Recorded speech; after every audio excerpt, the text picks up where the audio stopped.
Just yesterday, I helped someone. They believed the lie that people were going to betray them, which was one of my lies from childhood. But specific about success, what do you think is a lie that not you, of course, but other people believe? What do you think? What do you think? I'm curious. And by the way, if you're stuck, this might help. Today, I'm talking about the greatest lie you were told about success. So what do you think are some lies other people, not you, of course. You don't believe any lies, I'm sure. All right. So I believe that the greatest lie you were told about success is that it would helplessly make you into someone you didn't want to be. I believe the greatest lie about success is that it would helplessly make you into someone you don't want to be. And here's my reasoning on this. Okay. And then I got kind of a second breakthrough for you. You watch, Hollywood, right? So you watch the Titanic. How are the wealthy portrayed? Miserable, stuck up, right? Will we be seated according to class, right? On the Titanic. You look at what's the one show? A Wonderful Life. Like, who's the enemy of The Wonderful Life? The banker, right? The banker that everyone apparently had mortgages from. You know what I mean? Like, they wouldn't have their house without the banker. But anyway, I remember I was watching, I think it's called The Meg. I know it's like, kind of goofy movie. And they had the rich billionaire who had funded all the research. And I'm like, wow, they haven't villainized him. This is strange. Like, I'm like, are they not going to villainize the billionaire? And then sure enough, toward the end, it turns out he was, a terrible person. Right. You have so many examples over and over of the media, of Hollywood, just bashing the wealthy. And I remember when, Jeff Bezos, he gave $98 million to the homeless, right? To some kind of homeless cause or something like that. And there were people in the comments saying, yeah, that's like a nickel to you, man. It's like, come on. Now, don't hear what I'm not saying. I'm not saying all people with money are wonderful and amazing and incredible. But what I am saying is that money won't helplessly make you into something you don't want to be. It's a magnifier. I've seen this happen. If someone is a real piece of work with more money, they're going to be worse. I guarantee you. They're going to really suck. It's going to be like, oh, it's so tragic that they made money, right? But it doesn't helplessly make you into someone you don't want to be. It does not do that. That's a choice. So it's not a truth, it's a choice. Now, are there people that were pretty cool people, make a bunch of money, and they get full of themselves and full of pride and, and then turn into a horrible person? Sure. But that was a choice. That wasn't a dictation. That wasn't a prophecy. That wasn't, money didn't make them that. It was a choice. It was a series of choices. Now, here's probably the biggest takeaway from this, title that I'm tackling today, The Greatest Lie You Were Told About Success, is I believe that most of us weren't told this lie, but we observed it and we believed a lie. So not that someone sat us down and said, okay, no, this is right. I believe that the biggest lie that we believe about success, we weren't told, we observed and we believed. Okay. We get a lot of this, not from being told, but by observation, especially as a kid. Now, my latest book is called Faith-Driven Wealth, and it dives very deep into this. And I think it's chapter 5, I believe. Chapter 5 is the 21 reasons you are broke. And in it, it dives into this. So here's some common ones that I've coached people through. Number one, if your parents made a bunch of money and lost it and then were shamed. Like I've talked to people that their parents were like the rock stars of the town, and then they lost it all, and they were blasted in the newspapers, and they were shamed, and they lost their house, and the kids were made fun of when they went to school. Like that will traumatize you. That will traumatize you. And if you think that if I make a bunch of money, I'm just going to lose it, you'll sabotage ever making a bunch of money. Powerful? Was that helpful? If you had parents that made a bunch of money and they were so focused on their own career that they never paid attention to you, then it's possible that when you have kids, you don't want them to experience what you experience. So you draw the conclusion subconsciously that if I have a bunch of money, I'm going to have to focus on my career and ignore my kids. And I don't want them to ever feel like I felt. So let me just not make a bunch of money. The truth is, Okay, let's go against the lie. The truth is, you can have a lot of money and have a great relationship with your kids. You can have a lot of money, not lose it. It's interesting, last night at the wedding, Russell Brunson gave one of the speeches. He was the best man. And it was super cool. I get to, I sat next to him at the rehearsal dinner, sat next to him at the wedding, and, we just got to catch up because I haven't seen him in a little bit.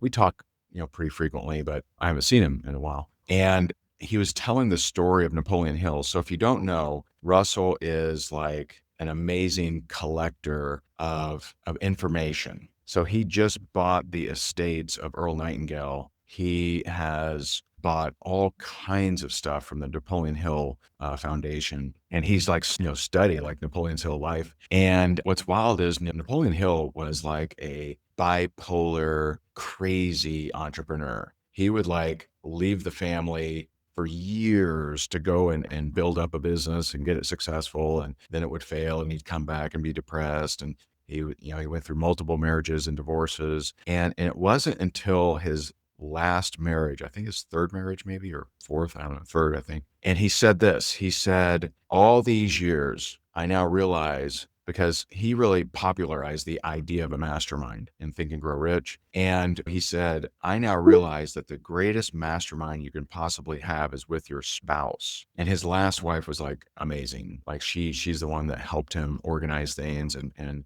get a checking account and all kinds of stuff. And actually he did die very wealthy. But without her, he most likely wouldn't have. The having of the money isn't a dictation that you become someone you don't want to become. In fact, with more money, you can do more good. Now that's also a choice. That's a choice. I would encourage you to look at, what do you believe about success? What do you believe about wealthy people? What do you default to? Like when you hear someone, that person over there is a billionaire. What do you default to? Do you default to, oh, they probably ripped some people off? Then that means you have a negative connotation against extreme wealth. And you'll never become that which you despise. So if you hate millionaires and you hate people that are wealthy, then that's your choice, of course, but that just means you'll never become one. Because if you think that you have to trick people or rip people off or whatever, and you see this all day long, right? You see trolls on the internet where they, like I do a lot of the marketing for Graham Cook, who's one of my mentors. And,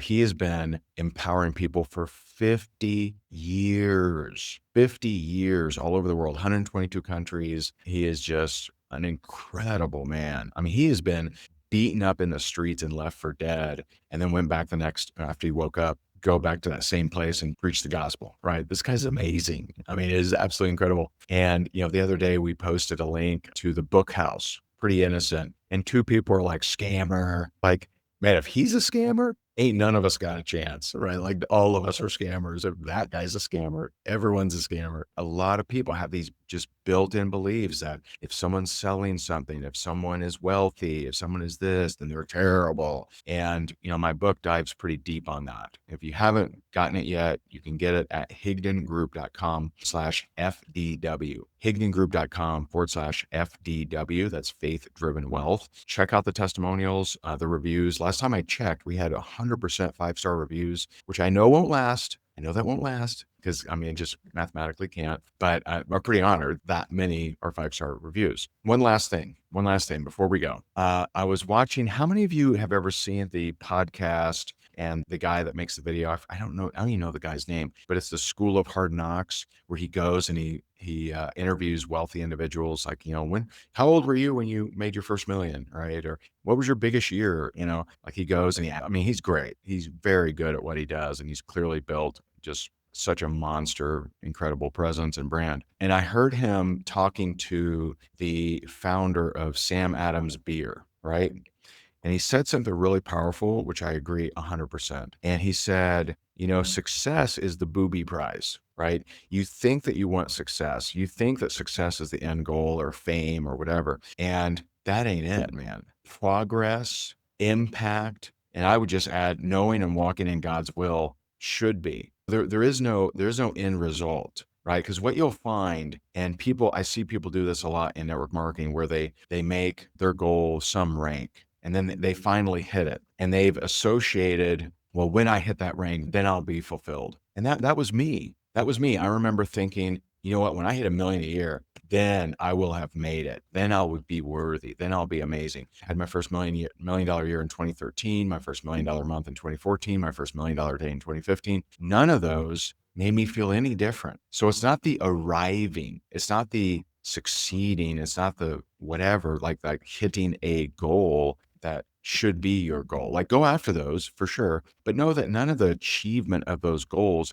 are going to change how you feel. Are you progressing? Are you making a difference? Are you making an impact? And are you doing it with God? Because I believe we're all hardwired to crave a connection with the Heavenly Father. You make those your goals of, let me progress. See, I'm nuts about progress. I want to make progress every single day. So every day I'm studying the Bible, I'm working out, I'm in prayer, I'm asking God, what are you praying for me today? Right? I want to progress every day in some way, shape, or form. Progress, impact, knowing and walking in God's will. Those to me are what you should be going after. And the cool thing is, go after those, you get success. You get success. Proverbs 10:22 says, the blessing of the Lord makes one rich and he adds no sorrow with it. That means more money, no problem. All right. How cool is that? How cool is that? If you need help around this, if you think that you have sabotages and false beliefs and lies about success or great wealth or money, you may want to consider grabbing my book, Faith Driven Wealth, on Amazon. I think it'll really help you. And if you're someone who loves God but struggles with finances, you're who the book was designed for. Or if you have money and you're always afraid of losing it, it helps with that too. I appreciate you so very much. Have a wonderful, wonderful day. Grand rising. God bless you. God bless your family. And I'll talk to you soon. Bye for now.